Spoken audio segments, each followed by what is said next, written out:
వనపర్తి జిల్లా కేంద్రంలో పార్టీ నమ్మించి మోసం చేసింది. కాంగ్రెస్ పార్టీ ఎన్నికల్లో టికెట్ ఇస్తానని చెప్పి నమ్మించి నన్ను మోసం చేసిందని 21వ వార్డు స్వతంత్ర అభ్యర్థిగా పోటీ చేసిన ద్వారా పోగు వెంకటేష్ సోమవారం నాడు ఏర్పాటు చేసిన విలేకరుల సమావేశంలో అన్నారు. ఈ సందర్భంగా ఆయన మాట్లాడుతూ, నేను 2000 సంవత్సరం నుంచి కాంగ్రెస్ పార్టీ కొరకు పనిచేశానని, గత ఎన్నికల్లో నాకు కౌన్సిలర్ గా అవకాశం ఇస్తానని చెప్పి ఇవ్వలేదని, ఈసారి జరగబోయే ఎన్నికల్లో టికెట్ కావాలని అడిగినప్పుడు వనపర్తి ఎమ్మెల్యే వేగారెడ్డి, జిల్లా అధ్యక్షుడు శివసేనారెడ్డి నీకే టికెట్ ఇస్తాము, పని చేసుకోమని చెప్పడం జరిగిందని, ఈ తరుణంలో చిన్నారెడ్డి వర్గానికి 6 టికెట్లు ఒప్పందం కుదుర్చుకున్నారని, 21వ వార్డు ఖచ్చితంగా చిన్నారెడ్డి వర్గానికి కావాలని పట్టుబట్టారని, చేసేదేమీ లేక మేఘారెడ్డి మౌనం వహించారని ఆయన అన్నారు. పార్టీ కొరకు పనిచేస్తున్నటువంటి నాకు అన్యాయం జరిగిందని, వార్డుతో సంబంధం లేనటువంటి ఆమెకు అవకాశం ఇవ్వడం ఏంటని, ఈ వార్డులో ఏదైనా సమస్య తలెత్తితే ఆమె రెడీ అయ్యి ఇక్కడికి వచ్చేలాగా జరగాల్సిన వ్యవహారం జరుగుతుందని ఆయన అన్నారు. నాకు 297 ఓట్లు వచ్చినాయి కాబట్టి ఫస్ట్ నన్ను విన్నుగా ప్రకటించడం జరిగింది.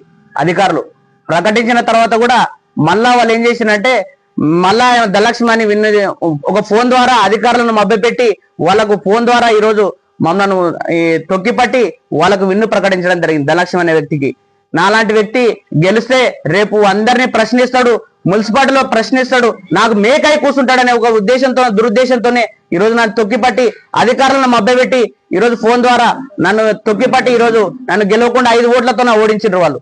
ఈ మనకు నాట్ కౌంటింగ్ ఓట్లను కూడా కౌంటింగ్ చేసి నన్ను మభ్యపెట్టి నన్ను కనీసం రీకౌంటింగ్ మళ్ళీ 2-3సారి కొడితే కూడా వాళ్ళు చేయకుండా అధికారులు కూడా దూరం పోయినరు. 1 గంట సేపు టీ బ్రేక్ అని చేసి లోపలనే వాళ్ళంతటికి వాళ్ళే మాట్లాడుకుని అధికారులు ఫోన్ ద్వారా వచ్చినందుకు వాళ్ళు కనీసం వాళ్ళు రీకౌంట్ కూడా చేయడానికి భయపడుతున్నారు. అధికారులను కూడా వాళ్ళ గుప్పిట్లో పెట్టుకొని నాకు మోసం జరిగింది రీకౌంటింగ్ లో కూడా. కాబట్టి దయచేసి నాలాంటి వ్యక్తికి అందరూ వార్డు ప్రజలు అందరూ ఉండరు, కానీ మీరు ఇన్ని రోజులు పార్టీకి సేవ చేసిన నన్ను ఈరోజు రోడ్డు పాలు చేసిండ్రు. కనీసం సస్పెండ్ చేయడానికి కనీసం ఏం పని చేసిండ్రు, ఏం పని చేయలేదు అని ఒక్క నిమిషం కూడా ఆలోచన చేయకుండా సస్పెండ్ చేయడం ఎంతవరకు న్యాయం? 2 సార్లు అన్యాయం చేస్తే కాంగ్రెస్ పార్టీలో ఎవరు జీర్ణించుకుంటాడు? 2 సార్లు, ఒక్కసారి కూడా కాదు. కనీసం పిలిచి లోపలికి పోయి మాట్లాడే అర్హత కూడా లేకుండా చేసిండ్రు. ఎంత దుర్మార్గం అంటే, గేట్ కడ ఒక భిక్షగన్ లాగా కూర్చోబెట్టిన మమ్మల్ని, ఒక భిక్షగన్ కన్నా అధ్వానంగా చూసిండ్రు మమ్మల్ని. కానీ ఇంత దళిద్రం ఏ పార్టీలో ఉండదు. మేము పార్టీకి సేవ చేసినందుకు మాకు ఇంత దళిద్రం పట్టింది. కాంగ్రెస్ పార్టీకి డబ్బున్న వ్యక్తులే పనిచేయాలంటే నాతో డబ్బు ఉంది, అన్ని ఉన్నాయి, కానీ నాకు ఇవ్వకుండా వేరే వాళ్ళకి ఇచ్చిందంటే మీ అనుచరులు, మీకు సొంతం బంధువులు, అలాంటి బంధువులకు ఇచ్చి ఈరోజు కాంగ్రెస్ పార్టీని రోడ్డు పాలు చేస్తున్నారు.